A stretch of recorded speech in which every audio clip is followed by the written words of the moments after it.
उकारं बिन्दुसंयुक्तं नित्यं ध्यायन्ति योगिनः कामदं मोक्षदं च ओंकाराय नमो नमः। अविरलशब्दघनोपप्रक्षालित सकलभूतलकलङ्काः मणिर्पाशतीर्था सरस्वती हरितनोदृतम् अज्ञानतिमिरान्धानां ज्ञानाञ्जनशलाकया चक्षुरुन्मीलितं येन तस्मै श्रीगुरवे नमः। परम गुरुभ्यो नमः। परम्पराचार्यगुरुभ्यो नमः। सकलकलशविध्वंसकं श्रेयसां परिवर्धकं धर्मसम्बन्धकं भव्यजीवमनः प्रतिबोधकारकम् इदं शास्त्रं श्री योगसारनामधेयम् अस्य मूलग्रन्थकर्तारः श्री सर्वज्ञदेवाः तदुत्तरग्रन्थकर्तारः श्री गणधरदेवाः प्रतिगणधरदेवाः तेषां वचोनुसार श्रीमद् आचार्य प्रवर्षि योगेन्दुदेवैः विरचितं मंगलम भगवान वीरो मंगलम गौतमो मुनि मंगलम कुंदकुंदार्यो जैन धर्मोस्तु मंगलम सर्वमंगलमांगल्यं सर्वकल्याणकारकं प्रधानं सर्वधर्माणां जैनं जयतु शासनं जैनं जयतु शासनं। कोटिशतं द्वादशैव कोट्यो लक्षाणि शीतित्रदिकानि चैव पञ्चाशदष्टौ च सहस्रसंख्या मेतत्श्रुतं पञ्चपदं नमामि। अरिहन्तभासियत्थं गणहरदेवेहिं गन्त्यं सम्मं प्रणमामि भक्तियुक्तो सुरनाणमो वयं शिरसा इच्छामि मन्त्रे सुरभक्ति काउशुभो कौशसारुचम् अंगोंग पैने पावडे पर्यमी सुप्रमाणी योग पुपगय चूरिया चीव सुतथै द्वि धम्म कायम सनिच कालमंचेमी पूजेमी वंदामी नमस्सामि दुःखो कमखो बोहिनाओ सुवै गमनम समाहि मरणम जनुगुण संपत्ति हो मच्चम। अथ पौराणिक स्वाध्याय वेलायां पूर्वाचार्यानुक्रमेण सकल कर्मक्षार्थं भाव पूजा वंदना स्तव समेतं श्रीमदाचार्य भक्ति कायम सर्वं करोमि।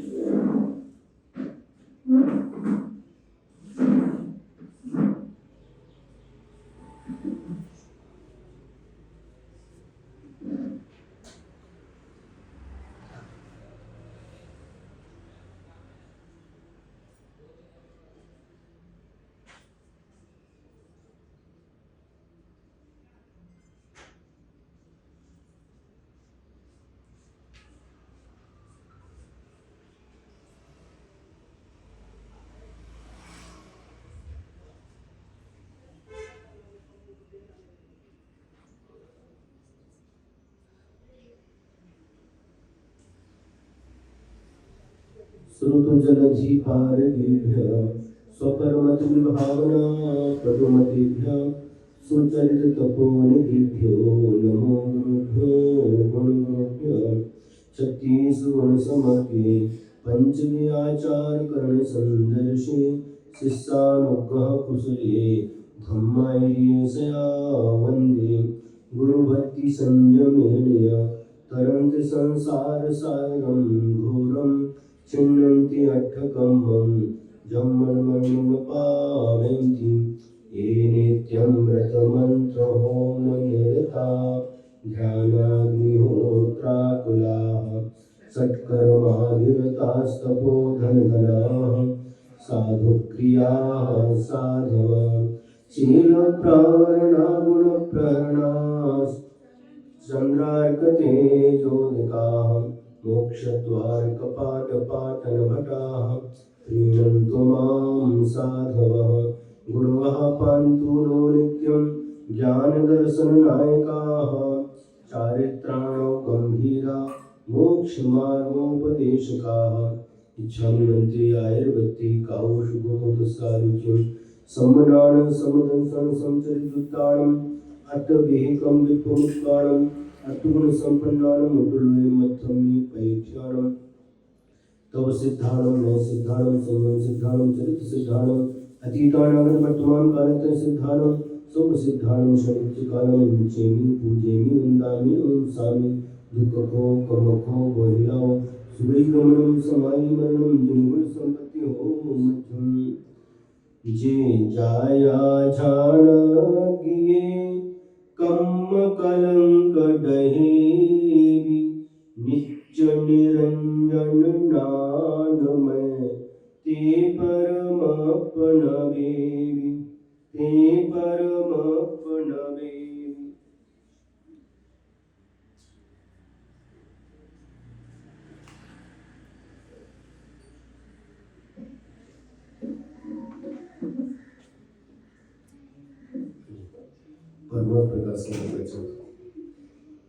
निम्मल झान परेठया कम्म कलंक डहेवी अप्पालद्धौ जेन परु ते परम अपनवेवी ते परम अपनवेवी।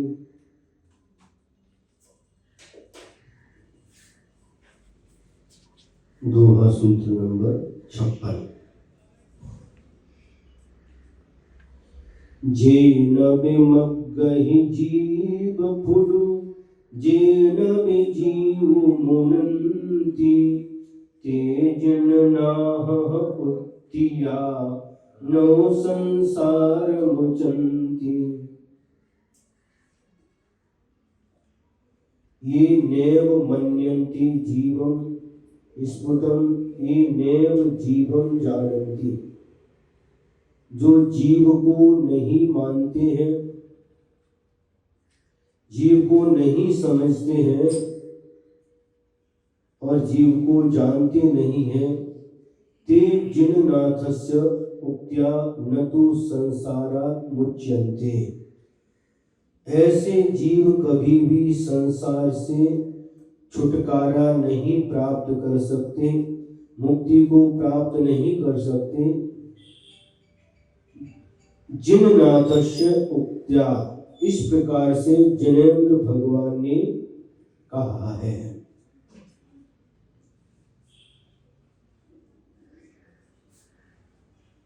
जो जीव को मानते नहीं है, जीव इसको समझते नहीं है, जीव का स्वरूप नहीं समझते और जीव को पहचानते नहीं है, ऐसे जीव कभी भी संसार से मुक्त नहीं हो सकते, ऐसा जिनेंद्र भगवान ने कहा है। संसार में कई प्रकार की मान्यताएं हैं। कई लोग जीव को शून्य के रूप में मानते हैं, कई लोग सर्वव्यापी मानते हैं, कई लोग परमात्मा का अंश मानते हैं। इस प्रकार से संसार में कई प्रकार की मान्यता लेकर के लोग जीते हैं। तो जीव के जो वास्तविक स्वरूप को जब तक नहीं समझता, जब तक नहीं मानता, तब तक उसे मुक्ति की प्राप्ति नहीं होती। कई लोग शरीर के जन्म के साथ ही इस आत्मा का जन्म होता है और शरीर की मृत्यु के साथ ही आत्मा का नाश हो जाता है, ऐसी मान्यता लेकर के भी जीते हैं। उनकी मान्यता क्या है? यावत जीवेत सुखम जीवेत, ऋणम कृत्वा घृतम पिबेत, भस्मीभूति देहस्य पुनरागमन कुतः। इधर ध्यान दो भैया, सुनो भैया। जब स्वाध्याय करते हैं तो यदि एकाग्रता के साथ हम सुनते हैं तो बहुत आनंद आता है। थोड़ा समय मिलता है, उसमें पूरी एकाग्रता के साथ, मन वचन काय की एकाग्रता के साथ सुनेंगे तो बहुत आनंद आएगा।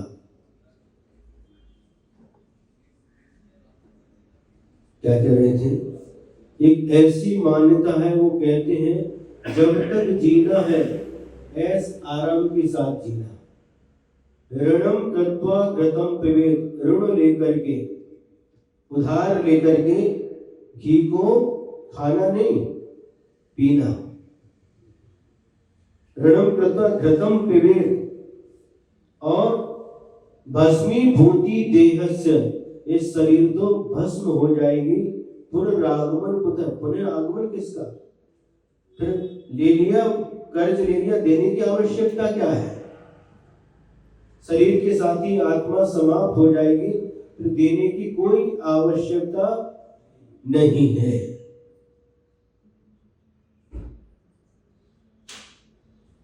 इस जीव के स्वरूप को कई प्रकार से लोग मानते, कोई ईश्वर का अंश मानते हैं। हमारी आत्मा क्या है? ईश्वर का अंश है।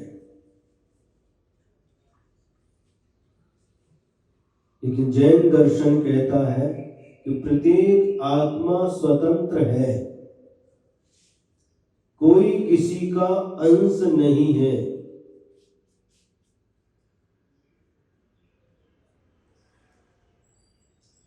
समझ में आ रहा है?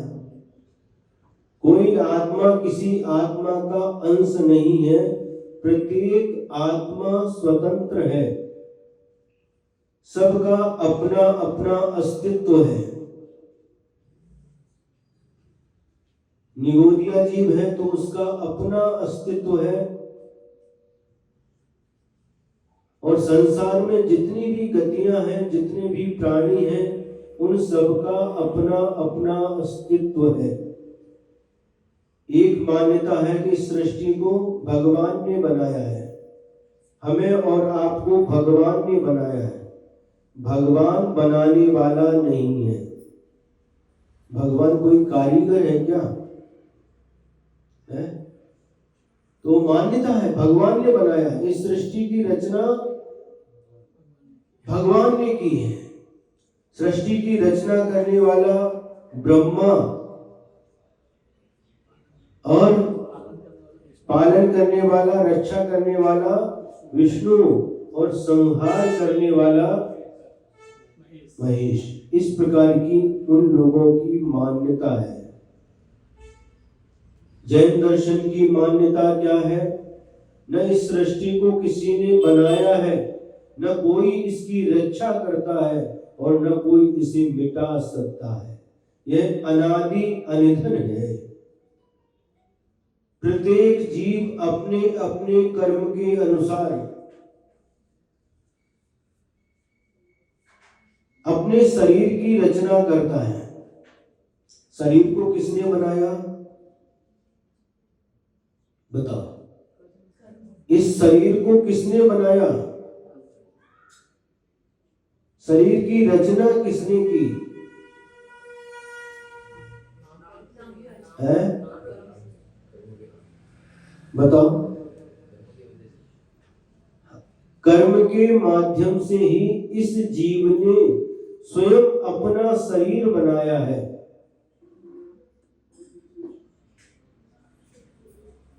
मां के पेट में 9 महीने तक यह रहता है। अब देखिए, उस शरीर की रचना, आंख, 2 आंख, और आंख के स्थान पर ही, ऐसा नहीं एक आंख इधर है एक पीछे, 2 कान, 2 हाथ, हाथों में 10 उंगलियां, 2 पैर, पेट, पीठ आदि जो रचना की है, किसने की है? कोई गोरा है, कोई काला है, कोई छोटा है, कोई बड़ा है, कोई पतला है, कोई मोटा है। जो विविधताएं दिखाई देती है, ये किस कारण से?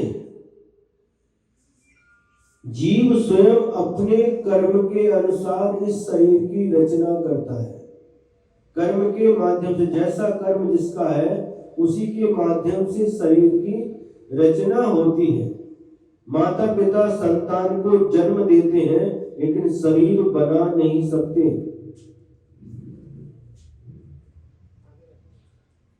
सुन रहे? अपने अपने कर्म के अनुसार यह जीव अपने शरीर की रचना करता है और स्वयं अपने कर्म के अनुसार ही जीता है? और भी विविधताएं दिखाई देती है। कोई गरीब है, कोई अमीर है, कोई राजा है, कोई भिखारी है, कोई सुखी है, कोई दुखी है। ये सारी विविधताएं ये भी कर्म के कारण से ही है। अपने अपने कर्म का प्रत्येक प्राणी फल भोगता है। एक माँ के पेट में मान लो दो जुड़वे बच्चे हैं, दोनों जुड़वे बच्चे हैं, एक साथ उनका जन्म होता है, लेकिन उनके कर्म अलग अलग होते हैं। एक साथ गर्भ धारण किया और एक साथ उनका जन्म हुआ, एक साथ दोनों माँ के पेट में साथ साथ रहे, लेकिन दोनों का कर्म अलग अलग होता है। एक कर्मों का बंद करके नरक में जाता है और एक कर्मों का नाश करके मोक्ष हो जाता है।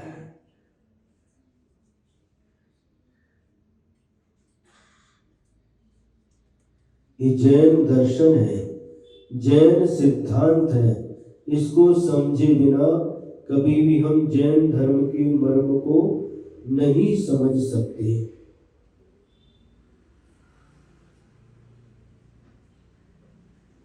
इसलिए जो आत्मा का, इस जीव का जो स्वरूप बताया है, आत्मा का स्वरूप क्या है?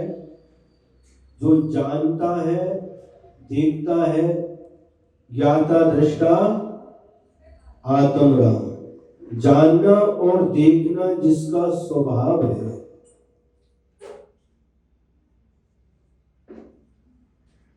असंख्यात प्रदेश प्रत्येक आत्मा के पास में है।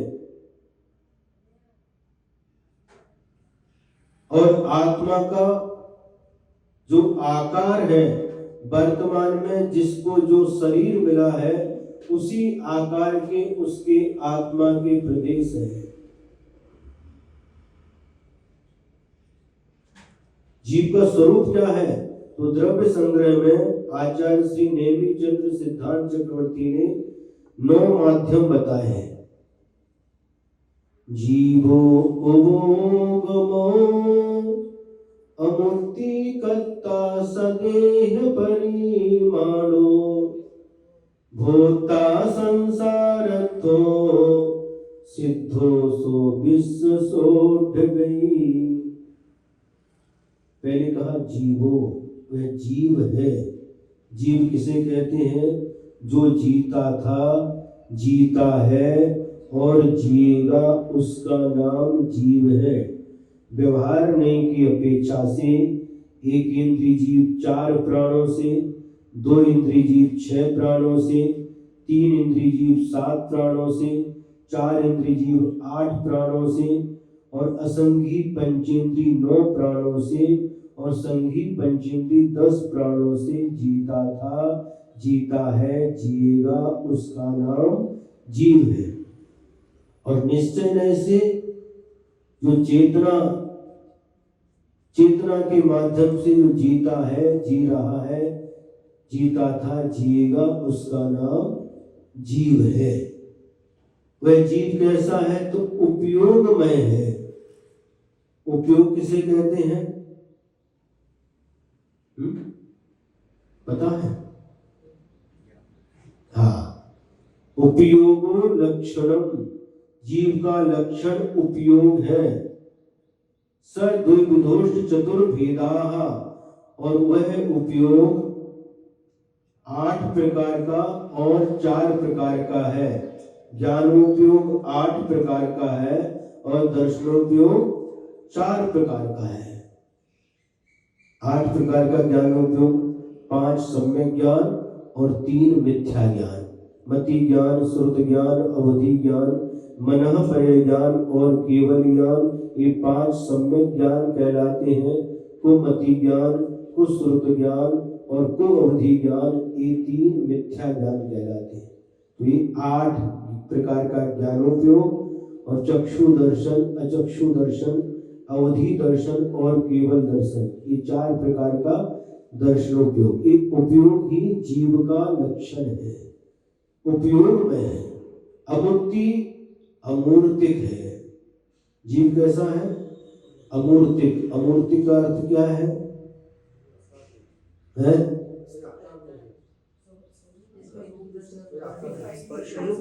हाँ हाँ, स्पर्श रस गंध वर्ण से रहित है, इसलिए वह जीव अमूर्तिक है। स्पर्श रस गंध वर्ण वंतः पुद्गला, जिसमें स्पर्श रस गंध वर्ण पाए जाते हैं वह पुद्गल होता है।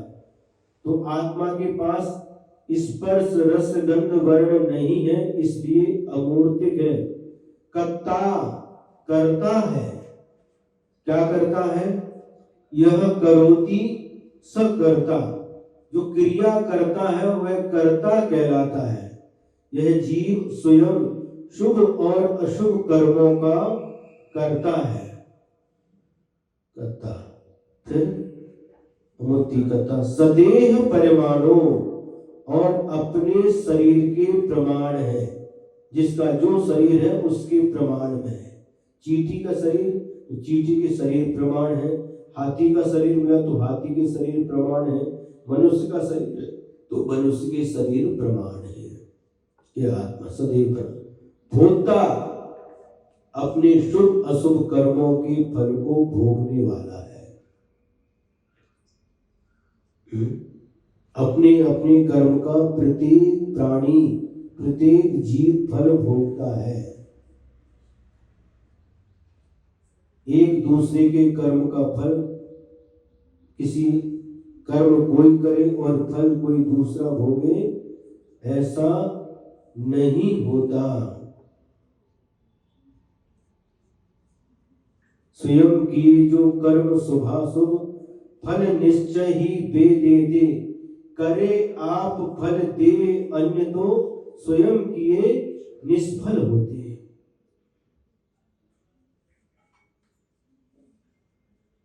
यदि हम कर्म करें और फल दूसरे को मिले तो हमारे किए गए कर्म निष्फल हो जाएंगे। प्रत्येक जीव अपने अपने कर्म का फल भोगता है, यह जैन सिद्धांत है। जब कर्म का उदय आता है, इधर उधर भागते फिरते हैं। इधर उधर का मतलब क्या? महाराष्ट्र है, कर्नाटक, महाराष्ट्र, दक्षिण भारत में दिन को बांट के रखा है। सोमवार को उस मंदिर चलो, उस देवता के पास चलो, मंगलवार को वहां, बुधवार को वहां, शुक्रवार को वहां, शनिवार को, सारे के सारे दिन बांट करके रखते हैं। जब संकट आता है इधर उधर भागते फिरते हैं। लेकिन कहीं पर भी भागो, जब तक आपके अशुभ कर्म का उदय है, भगवान भी आपके संकट को दूर नहीं कर सकते।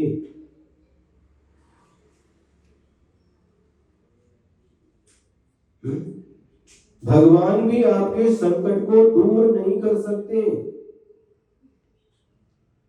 राग सहित जग में रुलियो, मिले सरागी देव, बीत राग भेट्यो अभय मेटो राग उठे।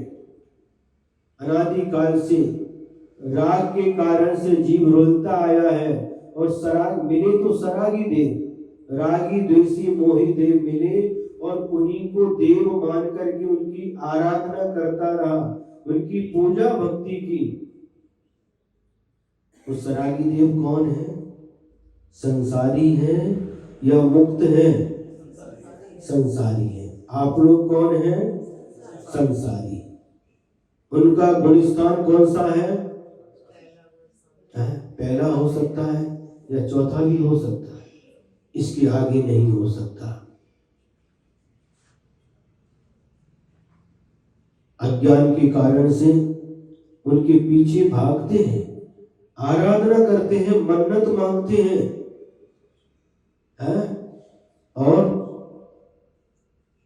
क्या करते हैं? मंत्र तंत्र यंत्र के पीछे भागते हैं, धागा डोरा नारियल, इससे क्या होने वाला है? इनसे कुछ होगा? इनसे कर्म जो किया है वो कटेगा क्या?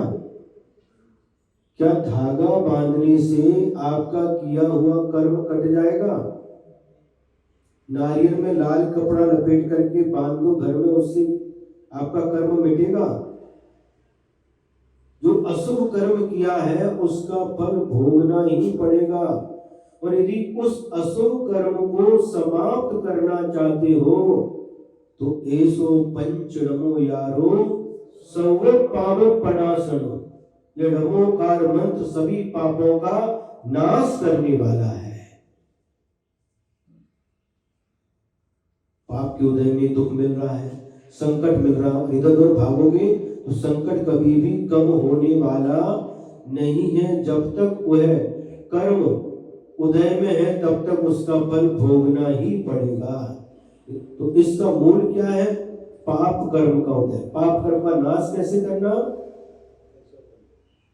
ऐसो पंच नमो यारो सर्व पाप प्रणाशनो, ये नमोकार मंत्र सभी पापों का नाश करने वाला है। नमोकार मंत्र में कौन है? पंच परमेष्ठी, अरिहंत परमेष्ठी, सिद्ध परमेष्ठी, आचार्य परमेष्ठी, उपाध्याय परमेष्ठी और साधु परमेष्ठी।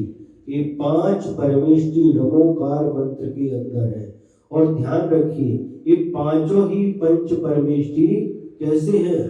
रत्नत्रय से युक्त है, दिगंबर है। नमोकार मंत्र में किसी कपड़े वाले को स्थान नहीं है, ऐलक भी उसके अंदर नहीं, आर्यकाय भी उसके अंदर नहीं, वस्त्रधारी नहीं। और दिगंबर में भी जो 6वें 7वें गुण स्थान से ऊपर है उनको ही स्थान है। दिगंबर बनने के बाद यदि पहला गुण स्थान है उनको नमोकार मंत्र के अंदर स्थान नहीं है।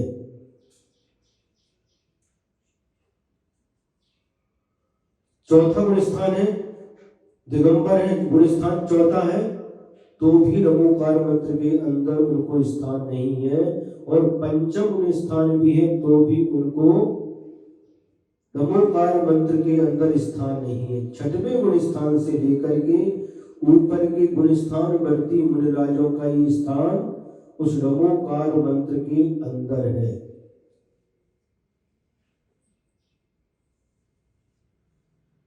आचार्य परमेष्ठी, उपाध्याय परमेष्ठी, साधु परमेष्ठी, 6वें गुण स्थान से लेकर के कहाँ तक? 12वें गुण स्थान तक। और 13वें 14वें गुण स्थान में अरिहंत परमेष्ठी बनते, सहयोग केवली और अयोग केवली, वे भगवान कहलाते हैं। इनकी शरण में आए बिना कभी भी किसी का कल्याण नहीं हो सकता, किसी को मोक्ष की प्राप्ति नहीं हो सकती। आदिनाथ भगवान का जो पोता था जिसका नाम था मरीचि, भरत चक्रवर्ती का शायद पुत्र था, है? हाँ, 363 मत चला दिए, मिथ्या मार्ग, मिथ्या मतों का प्रचार किया, प्रसार किया। आदिनाथ भगवान का नाती कितने मत? 363 मत, मिथ्या मतों की स्थापना कर दी। इसके कारण से स्वयं भटकता रहा और अन्यों को भी भटकाता रहा। तो चतुर्थ काल के अंत में वही जीव भगवान महावीर स्वामी के रूप में उत्पन्न हुआ। और जब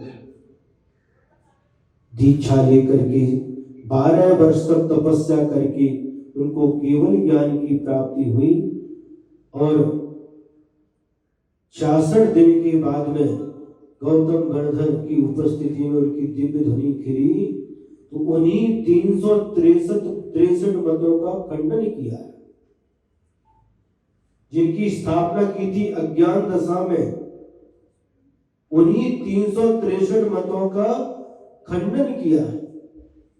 यह मार्ग मिथ्या मार्ग है। यदि उन्हीं भगवान महावीर स्वामी से पूछो कि भगवान ये मत तो आपने ही चलाए थे, अतीत काल में आपने ही इन मतों की स्थापना की थी। तो भगवान कहेंगे हाँ बिल्कुल ठीक है, लेकिन वह अज्ञान का परिणाम था, मिथ्यात्व का परिणाम था, जिसके कारण से इस प्रकार से 363 मतों की स्थापना हुई। जब तक उन 363 मतों को छोड़ करके, इनमें कोई भी मत, सबको छोड़ करके जब तक वीतरागी तीर्थंकर भगवान के द्वारा बताए गए मार्ग पर नहीं चलेंगे, तब तक कभी भी आत्मा का कल्याण नहीं हो सकता। आज नहीं तो कल रास्ता एक ही है, रास्ता बहुत सारे नहीं है। सम्यक दर्शन ज्ञान चारित्राणि मोक्ष मार्ग, मार्ग जो शब्द है एक वचन का है, मार्ग एक ही है। ऐसा नहीं सम्यक दर्शन एक मार्ग है, सम्यक ज्ञान दूसरा मार्ग है, सम्यक चारित्र तीसरा मार्ग है। तीनों मिलकर के एक ही मार्ग है। और जितने भी सिद्ध भगवान बने हैं अतीत काल में, इसी मार्ग पर चल करके बने हैं, आज बन रहे हैं इसी मार्ग पर चल करके बन रहे हैं, और भविष्य में जितने भी सिद्ध भगवान बनेंगे इसी मार्ग पर चल करके बनेंगे। यह एक ही मार्ग है, एक ही मार्ग था अनादि काल से, और आज भी एक ही मार्ग है, और अनंत काल तक एक ही मार्ग रहेगा। जब भी मोक्ष की प्राप्ति होगी इसी मार्ग पर चलने के बाद ही होगी।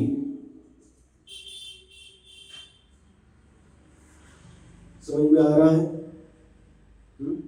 तो जब तक यह जीव अपने स्वरूप को, अपने आप को समझता नहीं है, मानता नहीं है, जानता नहीं है, तब तक कितना भी तप करो, व्रत करो, कुछ भी करो, संसार से कभी भी छुटकारा प्राप्त नहीं कर सकता। ऐसा जिनेंद्र भगवान ने कहा है। रयन दियु दिन यन दहियो दुधु घीब पाणु, सुन्नोरु फली हो अग्नि नव दिठंता जानु। इसमें क्या कहा? रत्न, दीप, सूर्य, दधि यानी दही, दुग्धम यानी दूध, घृतम यानी घी, पाषाण यानी पाषाण, सुवर्ण यानी सोना, रूप यानी चांदी, स्फटिक मणि, और अग्नि, ये जीव के 9 दृष्टांतान जानी ही, जीव के 9 दृष्टांत जानना चाहिए। इसका कोई स्पष्टीकरण नहीं है, किस अपेक्षा से घटित किया है इसका कोई उल्लेख नहीं है, इसलिए आगे बढ़ते हैं। देहादिव जो परो मुनि जेहो सुन अयासु, सोलहु पावै बंबु परु केवल कर पयासु।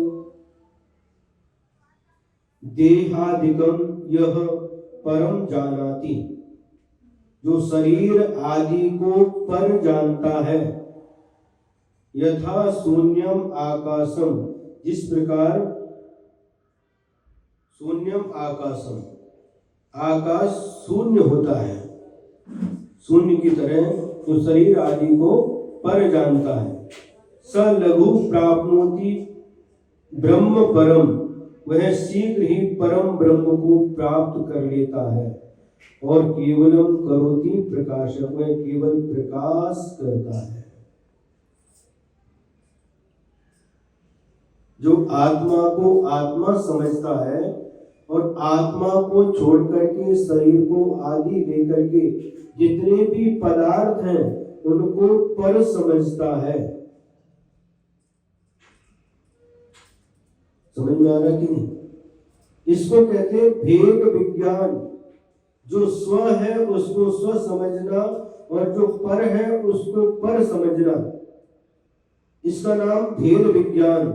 और इस भेद विज्ञान के बल पर ही बड़े बड़े योगी शरीर और आत्मा के भेद को समझ करके बड़े बड़े उपसर्ग और परिसर को सहन कर लेते हैं। कितनी सीधी बात है। जो पर है उसको पर समझो।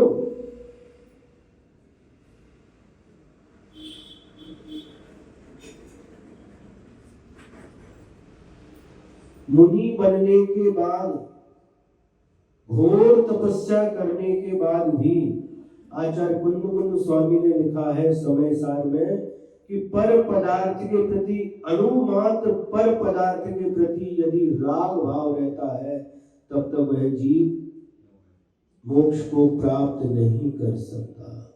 परमाणु मात्र के प्रति भी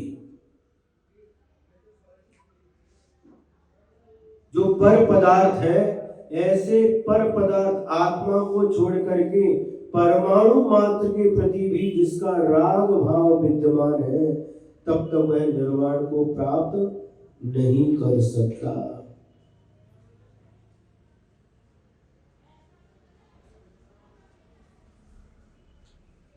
और पर पदार्थ को ही हम अपना समझ करके जोड़ते रहते हैं। क्यों?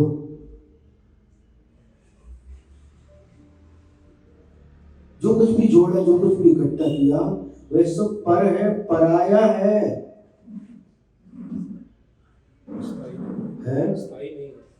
स्थायी नहीं है और अपना भी नहीं है।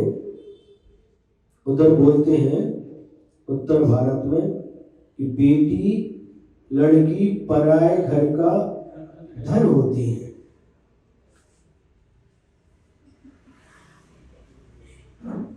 क्या हो गया है? माता पिता पाल पोस करके बड़ा करते हैं, बाद में है फायदा किसी और को मिलता है। क्या फायदा?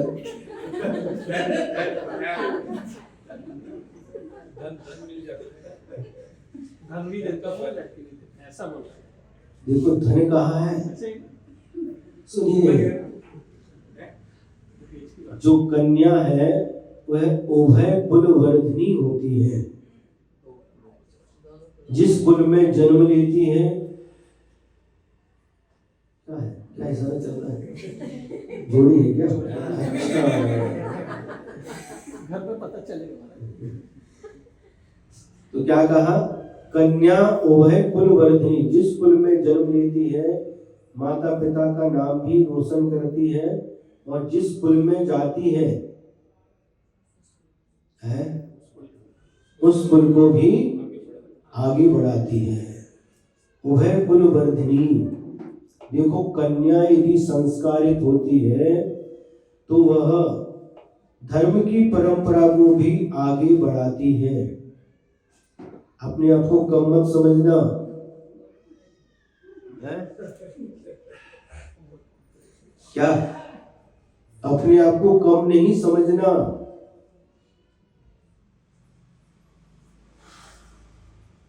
क्योंकि धर्म की परंपरा एक के माध्यम से कभी आगे नहीं बढ़ सकती।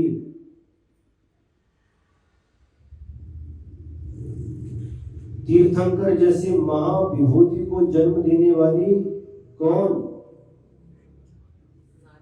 नारी थी। बड़े बड़े महापुरुषों को जन्म देने वाली नारी। तीर्थंकर जैसे तद्भव मोक्षगामी अन्य जितने भी महापुरुष हैं उनको भी जन्म देने वाली नारी है। ये कम नहीं है। यदि धर्म के मार्ग पर चलती है तो धार्मिक संस्कार लेकर के आती है तो क्या होता है?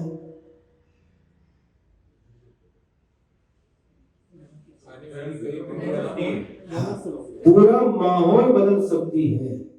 और यदि धार्मिक नहीं आई,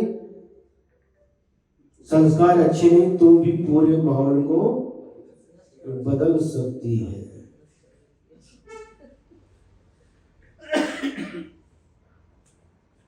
समझ में आ रहा है?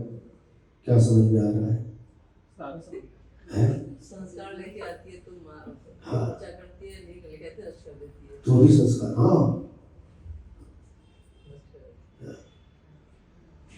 इस शरीर का जहाँ जन्म हुआ, तो जो माँ थी शरीर को जन्म देने वाली, वो जिस घर से आई थी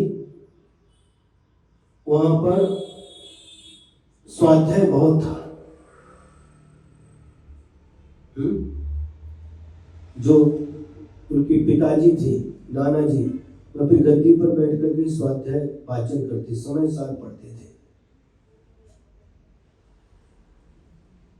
और बचपन से वो आलू वगैरह नहीं खाती थी। इधर आए, जहाँ शादी हो गई वहां पर आलू वगैरह खाते थे। उनको देख करके, सुनो तो, उनको देख करके उनका प्रभाव पड़ा।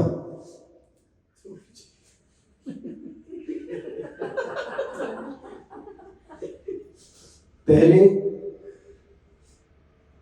पिताजी ने आलू छोड़ दिए, उनको देखा तो दादी, अरे बेटा वो नहीं खाती तो हमें क्या खाना, उन्हें भी छोड़ दिया, दादाजी ने भी छोड़ दिया, पूरा माहौल बदल गया।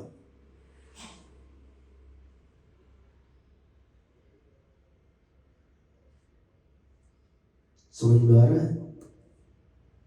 दोनों प्रकार से माहौल बदल सकती है।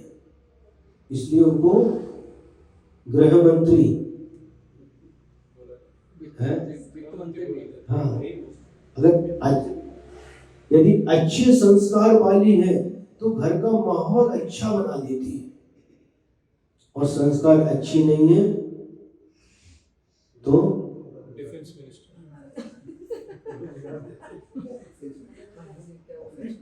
मिनिस्टर भाई हमें इंग्लिश नहीं आती।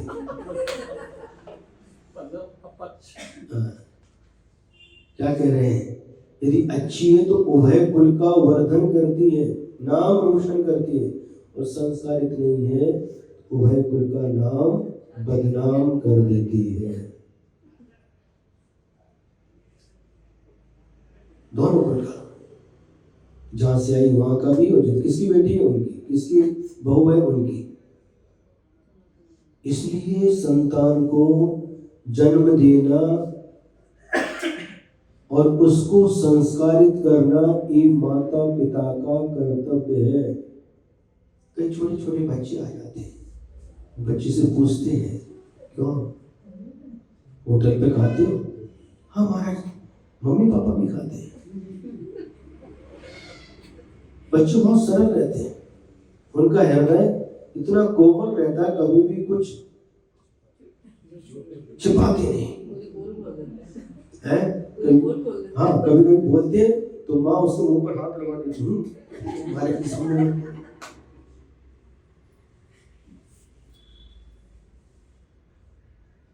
तो बच्चों को संस्कारित करने के पहले माता पिता को संस्कारित होने की आवश्यकता है। यदि माता पिता संस्कारित होंगे तो बच्चे संस्कारित होंगे। माता पिता क्लब जाएंगे, इधर उधर जाएंगे, तो बच्चे कहां से मंदिर आएंगे? क्यों? सार्थक।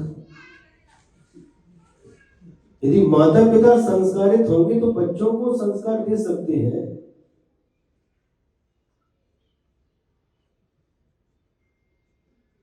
उस बच्चे का भविष्य बनाने में सबसे बड़ा हाथ मां का होता है।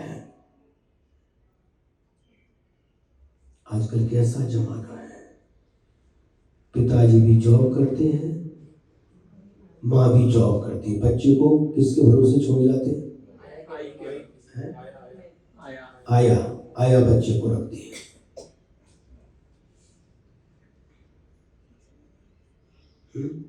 पहले एक व्यक्ति कमाने वाला होता था और भरा पूरा परिवार उसका पालन पोषण एक आदमी करता था। 8-8, 10-10 बच्चे होते थे, उससे बड़ा परिवार रहता था, सबका पालन पोषण करते थे। इतना अच्छा माहौल था है। उस समय नल नहीं थे, पुरुष लोग जाकर के कुएं से पानी खींचते थे, छानते थे, जीवाणी करते थे। महिलाएं, चक्की नहीं थी, पूरे इतने बड़े परिवार के लिए सब उठ करके भक्तांबर बोलते हुए, मेरी भावना बोलते ही हुए, सब गेहूं जो पीसना पड़ता है सब पीसते थे, दालें घर में बनाते थे, मसाले घर में कूटते थे, सिललोड़ा था उस पर चटनी पीसते थे। आजकल सब रेडीमेड। कपड़े अपने हाथ से धोते थे, कोई नौकर चाकर नहीं थे, हैं? कुछ नहीं, अपने हाथ से पूरा काम करते थे और स्वस्थ रहते थे। प्रेम था एक दूसरे के प्रति। आज कपड़े धोने की मशीन आ गई, झाड़ू पोंछे के लिए बाई आ गई, और रोटी बनाने के लिए मशीन नहीं, बनाने वाले भी आ गए। आटा डाल दो, रोटी बाहर आ गई, रोबोट आ गए हमारे, झाड़ू पोंछा के रोबोट आ गए। फिर भी हमारा टाइम नहीं। सुनो तो, और फिर ये क्या बोलते हैं इसको, ये पीसने का काम खत्म हो गया, चक्की आ गई, रेडीमेड सब मिलने लगा। एक जगह हम 10 साल पहले जब आए थे तो खराड़ी में एक घर में आहार हुआ, एक ऊपर फ्लैट में और सामने वाले फ्लैट हमारा एक बात प्रचालन करना है, गए, एक पैकेट रखा था इतना बड़ा, 10 साल पुरानी बात है, और हरा हरा उसमें दिख रहा, ये क्या है? हमारा ठेसा। ठेसा के पैकेट आते हैं, हरी मिर्ची बनाते हैं मराठी लोग, उसका भी ठेसा। सब काम क्या बचा? काम क्या है? वो भी काम है हमारा, कैंची लेके काट के। वो ठीक है, अब काम क्या बचा? पीसना खत्म, कूटना खत्म, पीसना कूटना सब खत्म हो गया, सब काम है? काम क्या बचा? रोटी बनाने वाली रोटी बना के गई, बस देर भर मोबाइल लेके बैठना, टीवी लेके बैठना, क्या काम है? सोशल मीडिया, बस वही लेके बैठे, काम क्या बचा? कहां से आएंगे बच्चों को संस्कार? बेड रेस्ट, 9 बजे सोकर के उठना, सब कितना कल्चर बदल चुका है।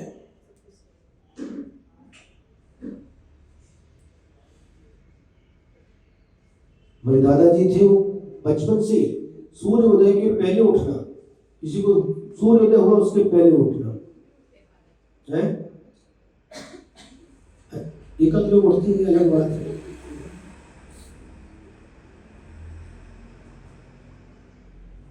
पहले का जो माहौल था, हम क्या कह रहे हैं, संस्कार कैसे आएंगे? जब हमारे पास संस्कार होंगे तो हम अपनी संतान को संस्कार दे सकते हैं।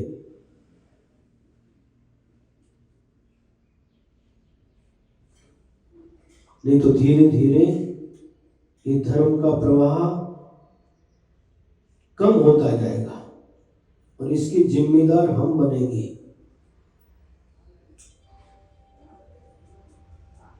इस धर्म को आगे बढ़ाना हमारा परम कर्तव्य होता है।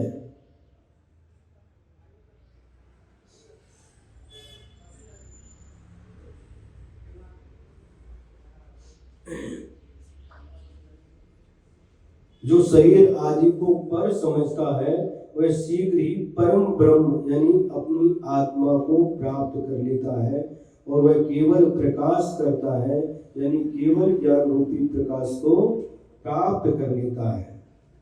जे हूँ शुद्ध अयासु जिय ते हूँ अपावुतो आयासु बीजनु जान जिय अपचेयनुबंतु यादृक् शुद्धम आकाशम जीव तादृश आत्मा उक्तः आकाशम अपि जड़म जानीहि जीव आत्मानं चैतन्यवन्तम। हे जीव, जैसे आकाश शुद्ध है वैसे ही आत्मा भी शुद्ध कही गई है। दोनों में अंतर केवल इतना ही है, आकाश जड़ है और आत्मा चैतन्य लक्षण से युक्त है। द्रव्य कितने होते हैं? 6 द्रव्य होते हैं। 6 द्रव्यों में से कितने द्रव्य शुद्ध हैं?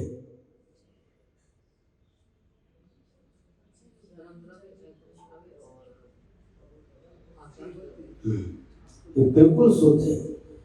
धर्म द्रव्य, अधर्म द्रव्य, आकाश द्रव्य और काल द्रव्य, इसमें बिल्कुल भी अशुद्धि नहीं है, पूर्ण रूप से शुद्ध है। और पुद्गल द्रव्य है, शुद्ध भी है और अशुद्ध भी है। हाँ, और जीव है, शुद्ध है, लेकिन निश्चय से जीव शुद्ध है और व्यवहार से इस कर्मों के कारण से अशुद्ध दशा का अनुभव कर रहा है। संसार अवस्था में हमारी आत्मा कैसी है? व्यवहार नहीं की अपेक्षा से अशुद्ध है, और सिद्ध भगवान की आत्मा शुद्ध है। अशुद्ध क्यों हुई? द्रव्य कर्म, नो कर्म, भाव कर्म, इनके कारण से हमारी आत्मा अशुद्ध है। कब से? अनादिकाल से। लेकिन हम यदि पुरुषार्थ करते हैं तो अपनी शुद्ध दशा को प्राप्त कर सकते हैं।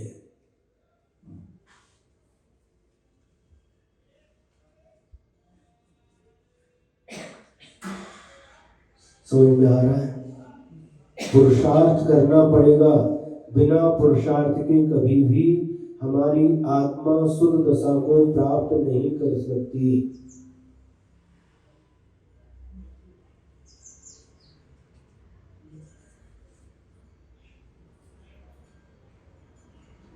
मेरे अनादि यतन ते बिछुने ज्यों पै अरु पानी। दूध में पानी मिला है अनादिकाल से, लेकिन इसको अलग करना है तो उसके लिए हमें प्रयत्न करना पड़ेगा। अनादिकाल से स्वर्ण पाषाण में स्वर्ण है, पाषाणेषु यथा हेम, दुग्ध मध्ये यथा घृतम, तिल मध्ये यथा तैलम, देह मध्ये तथा शिव। पाषाण से, जिसमें अनादिकाल से उसमें स्वर्ण है, जैसे पाषाण में स्वर्ण है। दुग्ध मध्य यथा घृतम, दूध में घी है। तिल मध्य यथा तैलम, और तिल में तेल है। उसी प्रकार से तथा देह मध्य तथा शिव, उसी प्रकार से शरीर में शिव यानी आत्मा है।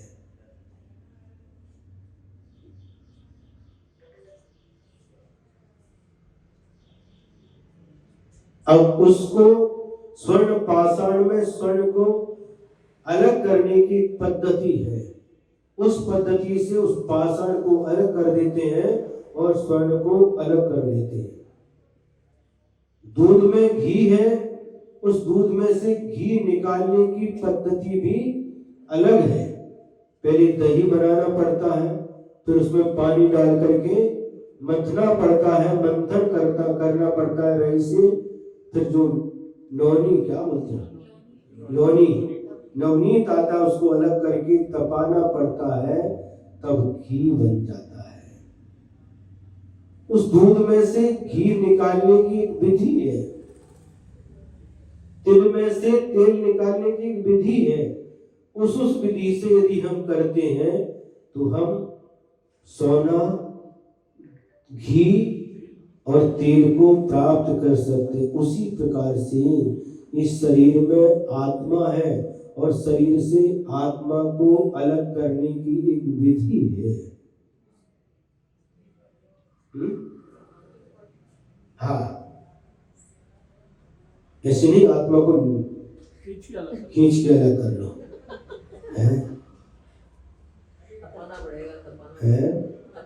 तपाना पड़ेगा। कैसे तपाना पड़ेगा? गैस के ऊपर। हाँ, जो जिनेंद्र भगवान ने जो तप कहे हैं, जो विधि बताई है उसी विधि से यदि हम अपनी आत्मा को तपाएंगे ध्यान रूपी अग्नि से, तो निश्चित रूप से हमारा जो शरीर है और शरीर में आत्मा है वह अलग हो सकती है। अभी अलग नहीं हो सकती, लेकिन उसको अलग समझो।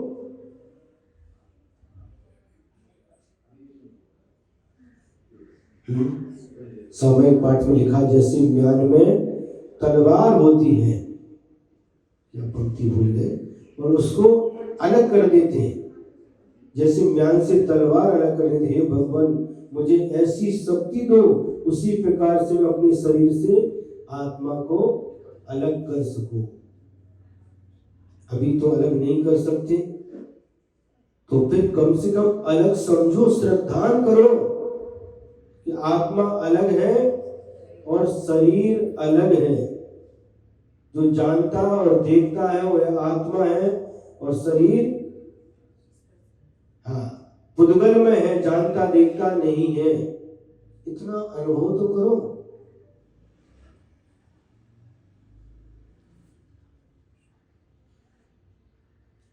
अच्छा लग रहा है कि नहीं? जिसे आत्मा की बात अच्छी लगती है वही व्यक्ति भेद विज्ञान की वजह से शरीर और आत्मा में भेद समझ सकता है, और वही व्यक्ति पुरुषार्थ करके शरीर से आत्मा को अलग कर सकता है।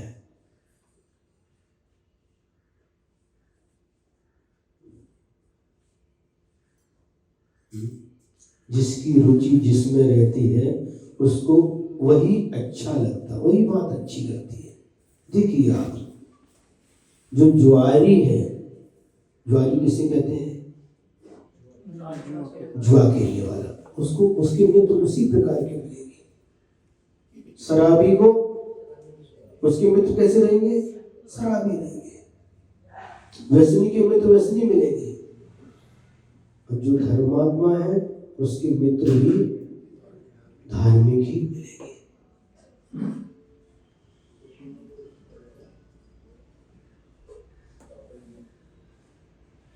जिस प्रकार से अग्नि की संगति के कारण से लोहा पिटता है, उसी प्रकार से कर्मों की संगति के कारण से यह आत्मा अनादि काल से पिटता आ रहा है। यदि अग्नि की संगति को छोड़ दे वह लोहा, तो पिटने का काम नहीं। उसी प्रकार से कर्मों की संगति को छोड़ दे तो आत्मा भी पिटाई से बच जाता है।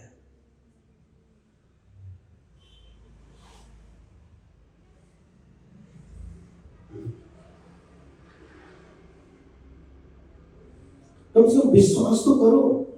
आज विश्वास होगा, भले ही नहीं चल पा रहे, तो चतुर्थ गुणस्थानवर्ती सम्यक दृष्टि होता है, विश्वास करता है, उसी मार्ग का विश्वास हो जाता है, मार्गी का विश्वास हो जाता है। मार्ग यही है, भले ही नहीं चल पा रहा, कदम नहीं बढ़ा पा रहा, लेकिन विश्वास करता मार्ग यही है। मैं जिस मार्ग पर चल रहा हूं वह मार्ग सच्चा मार्ग नहीं है, मार्ग तो यही है जो तीर्थंकर भगवान ने बताया। ये श्रद्धान करता है।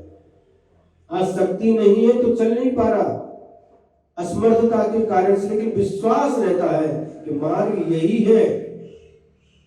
वीतरागी देव ही देव है,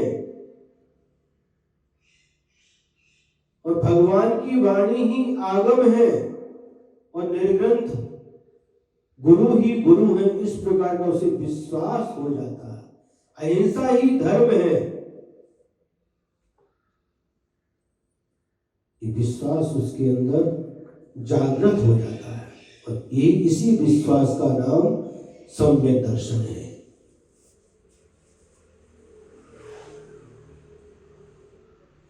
डगमगाएगा नहीं। एक बार सम्यक दर्शन प्राप्त हो गए फिर डगमगाएगा नहीं, इधर उधर जाए, कितने भी संकट आए, कितना भी कुछ हो जाए, कहीं भी जाएगा नहीं। पंच परमेष्टि की शरण को छोड़ करके वह कहीं भी नहीं जाएगा। अब देखिए कितने सारे उदाहरण हैं प्रथमा योग ग्रंथों में। सीता के ऊपर कितना संकट आया संकट की नहीं। शादी होते ही वनवास में से रावण हरण करके ले गया। बाद में जब आई गर्भवती हो गई, लव और कुश 2 बच्चे पेट में हैं और उस समय श्री राम ने उनको जंगल में छुड़वा दिया।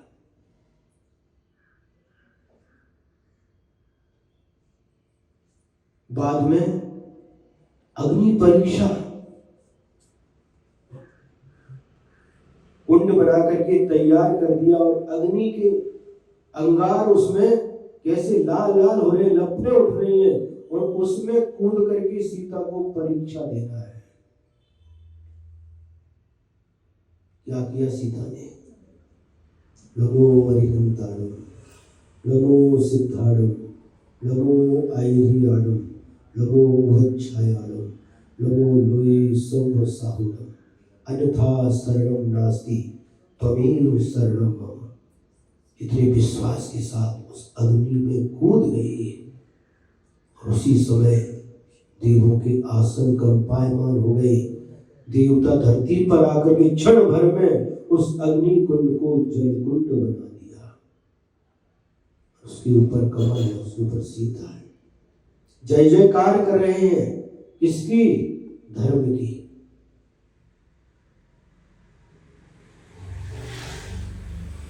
धर्मो मंगल मुकिटम अहिंसा संयमो तवो देवा भी 10 परमंती जस्य धम्मे सया मनो।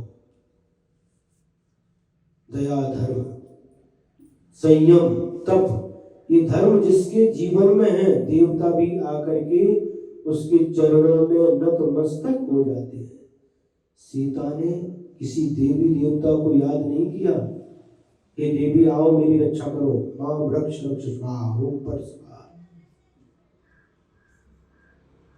देवताओं आओ हमारी रक्षा करो, बुलाया किसी को नहीं। कितनी तरह है देखो, इतने संकट में रहने के बाद भी सीता सम्यक दृष्टि है, उसने किसी को भी याद नहीं किया। किसको याद किया? पंच परमेष्टि को। बस ऐसा ही दृढ़ श्रद्धानी हमें बनना है।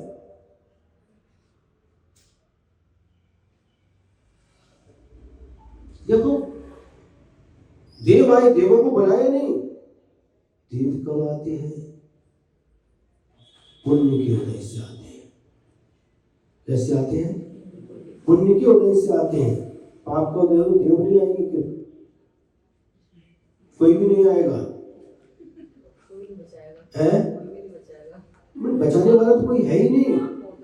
पाप का उदय रहेगा तो कोई भी आने वाला नहीं, कोई भी रक्षा करने वाला नहीं है।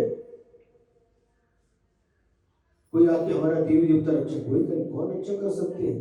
जो स्वयं अपनी रक्षा नहीं कर सकते, हमारी क्या रक्षा करेंगे?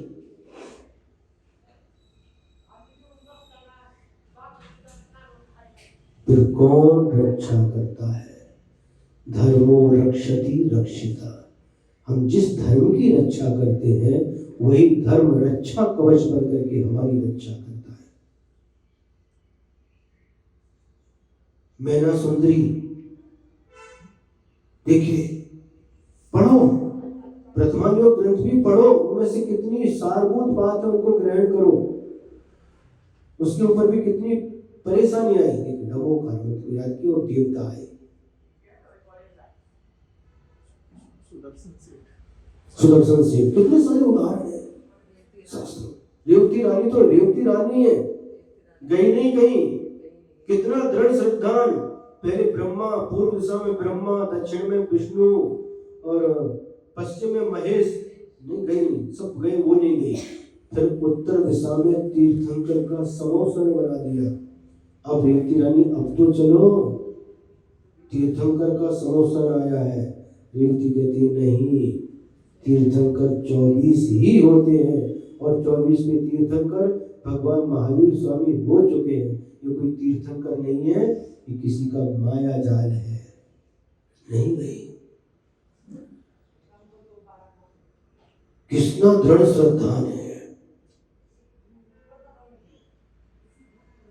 इनकी जो कथा है, इनका चरित्र पढ़ करके हमें भी उनकी तरह दृढ़ता लाना चाहिए।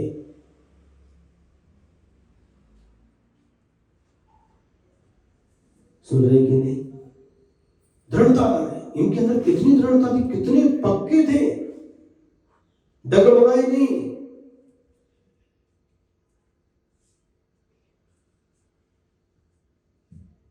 इतिहास पढ़ो।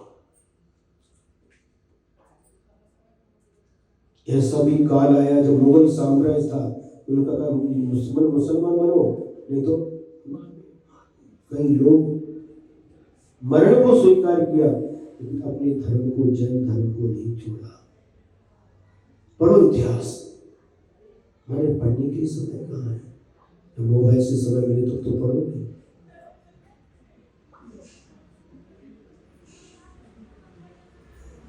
तो रुचि उत्पन्न करो, जितना समय मिले पढ़ो, ज्ञान प्राप्त करो।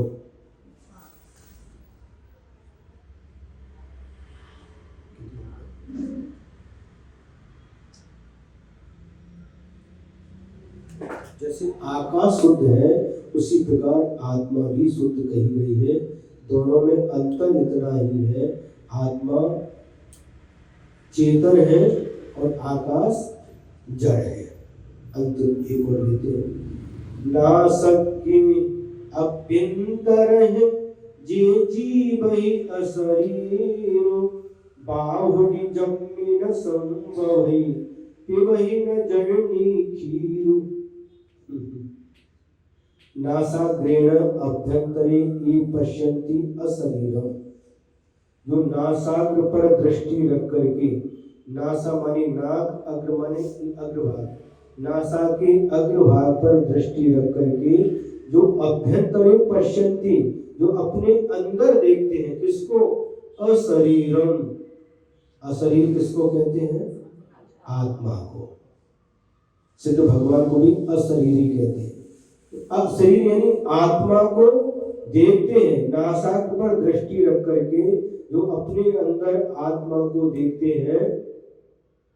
लज्जा करे जन्मनि न संभवती, वह इस लज्जाजनक जन्म को फिर से धारण नहीं करते। और न जननी क्षीर पिबहि, और न ही जननी क्षीरम पिबंती, अपनी माँ का दूध नहीं पीते। मतलब माँ का दूध कौन पीता है? पुनः जन्म लेता है, तो पुनः जन्म नहीं होता, पुनः उनको माँ का दूध नहीं पीना पड़ता।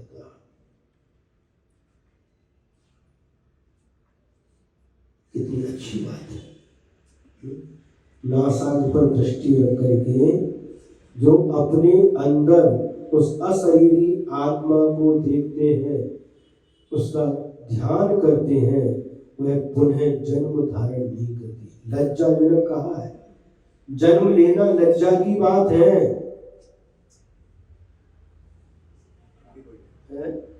हैप्पी बर्थडे मनाते, वाह, खुशियां मनाते। अरे कितनी खुशियां मनाते बाबा। हम बेलगांव में थे, वो बर्थडे था किसी का, बेलगांव में, कर्नाटक में, और कोई मंगल कार्यालय टाकीज थी, उसको मंगल कार्यालय में बदल दिया। जैन थे अपने पाटिल, प्रसन्न पाटिल, उनका बहुत बड़ा मंगल कार्यालय था, जहाँ रूम था और वहाँ पर शिविर हुआ था। 10 दिन का शिविर था और 25 दिन हो गए होंगे वहाँ पर, 1 महीने के आसपास रुके थे। तो जहाँ रूम था उसके बाजू में एक शाम से ही सब डेकोरेशन वगैरह करना चालू कर दिया। क्या बोलते उसको, लॉन क्या बोलते, हाँ। वो खिड़की में से दिख रहा था सब तरह तरह की, वो ये पानी पूरी, उसके स्टॉल अलग है, आइसक्रीम का अलग है, कितने सारे स्टॉल लगा दिए और बहुत सारे इसमें ताम झाम। और रात को देखा तो एक ऐसा मैदा रहता, मैदा कैसा करते हैं, रोटी में ऊपर फेंकता, उसमें ऐसा करता है,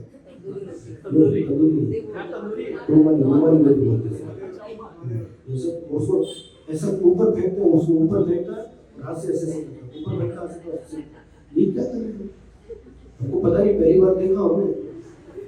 तो सुबह पूछा ये क्या चल महाराज जी, रुमाली रोटी होती है, रुमाली रोटी होती है उसको। ये सब ताम झाम किया। इसके बाद हैप्पी बर्थडे जन्मदिन था और पूरे रात भर 12-1 बजे तक चलता था उनका ये क्या बोलते हैं उसको, डीजे डांस वगैरह सब चलता है उनका। और सुबह में पूछा हमने अपनी जयंती भैया कितना खर्चा हुआ? 6 लाख रुपए। 6 घंटे में 6 लाख रुपए पानी में बहा दिए। क्या मतलब निकला? किसका बर्थडे मना रहा है? खुशी मनाते हैं। अरे जन्म तो नियम से मिथ्यात्व के साथ ही होता है। पंचम काल में इस कर्म भूमि में मनुष्य और त्रियंचों का जन्म नियम से मिथ्यात्व के साथ ही होता है और मनुष्य 8 वर्ष अंतर मौत के बाद ही सम्यक दर्शन प्राप्त करने की योग्यता रखते हैं और उसका जन्मदिन मनाते, खुशियां मनाते हैं। बहुत सा बड़ा काम कर दिया देखो।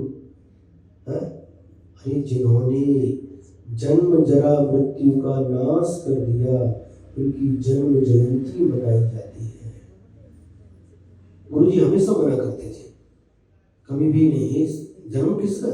हाँ दीक्षा तो अलग बात है, जन्म किस मिथ्यात्व के साथ जन्म हुआ है, जन्मदिन मनाना है। और तो इसके साथ साथ वो शादी का भी मनाते हैं, खुशियां मनाते हैं। देखो संसार की दशा, 25 साल हो गए काय को, काय के लिए 25 साल हो गए? बोलो ना क्या बोलती नहीं आपको। उसकी सालगिरह मनाते हैं, मेरे पाप में फंसे और पाप उसको और खुशियां मनाते हैं उसकी। कितना पैसा बर्बाद करते हैं। ये बर्थडे बनाना, सालगिरह बनाना क्या है? कैसी विकट समस्या है। और तो और मरने के बाद भी वो 13 दिन के बाद में तेल भी करते हैं। हाँ बरसी क्या करते, खिलाते पिलाते, क्या पागलपन है। वो तो मर गए और उनके लिए बरसी कर रहे, तेल भी कर रहे, क्या है ये? अंधश्रद्धा, अंधविश्वास है। इसका धर्म के साथ कोई संबंध नहीं है। तेल भी बुंदेलखंड में एक कहावत है, जिंदा बाप से पूछे न बात और मरे बाप को दूध और भात।